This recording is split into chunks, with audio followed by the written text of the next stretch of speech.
आप भी चाहते हैं कि रिटायरमेंट के बाद आप आर्थिक रूप से आत्मनिर्भर रहें, तो इसके लिए आपको नेशनल पेंशन सिस्टम यानी कि एनपीएस में निवेश करना एक अच्छा ऑप्शन मिल सकता है। यानी कि ये आपके लिए एक बेहतरीन ऑप्शन माना जा सकता है।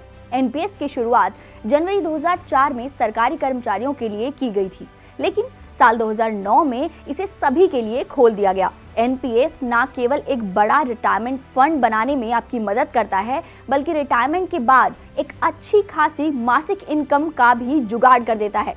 और अगर आप इसमें सोच समझकर निवेश करें तो आप महीने की 50,000 रुपए तक की पेंशन पा सकते हैं, वो भी रोजाना सिर्फ 200 रुपए निवेश करके।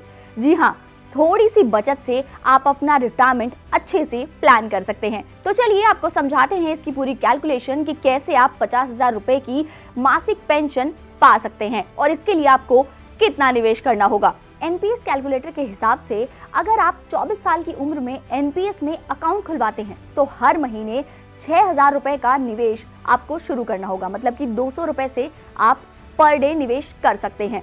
वहीं अगर आप ऐसा 60 साल की उम्र तक इस स्कीम में निवेश करते हैं, मतलब कि कुल 36 साल तक अगर आप इस स्कीम में पैसा लगाएंगे तो 60 साल की उम्र तक वो 25,92,000 रुपए का निवेश हो जाएगा।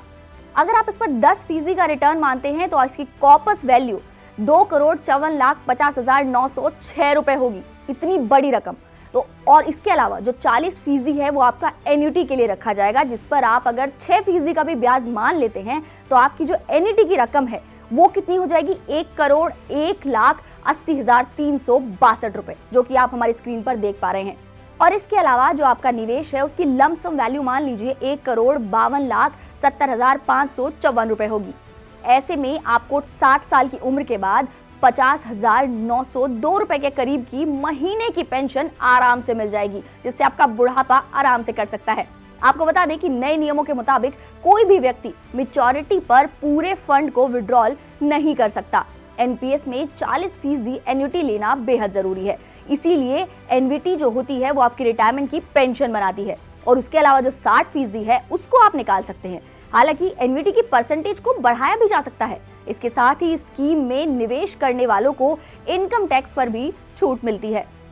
एनपीएस में निवेशकों को एटीसी के तहत छूट के साथ ही एटीसीसी-डी के तहत 50,000 रुपए तक का इनकम टैक्स बेनिफिट भी मिलता है। एनपीएस को एक लॉन्ग टर्म इन्वेस्टमेंट माना जाता है। इस स्कीम में नौकरी के दौरान पैसे आप जमा करते हैं जो रिटायरमेंट के बाद आपको पेंशन के रूप में मिलते हैं। एनपीएस में जमा पैसे को निवेशक दो तरह से निकाल सकते हैं। पहला ये कि वो जो जमा रकम है उसका एक सीमित हिस्सा एक ही बार में निकाल सकते हैं, जबकि दूसरा हिस्सा पेंशन के लिए जमा रहेगा।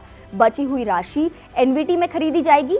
एनवीटी खरीदने के लिए जितनी ज्यादा रकम आप छोड़ेंगे रिटायरमेंट होने के बाद, यानी कि आपके रिटायरमेंट होने के बाद आपको पेंशन उतनी ही ज्यादा मिलेगी। तो आपको ये स्कीम कैसी लगी या इसके बारे में जो जानकारी है, अगर आप उसमें और भी कुछ जानना चाहते हैं तो आप हमसे कमेंट बॉक्स में जरूर पूछ सकते हैं। और ऐसी ही कुछ वीडियोस के लिए आप बने रहे हमारे साथ और देखते रहे जागरण बिजनेस।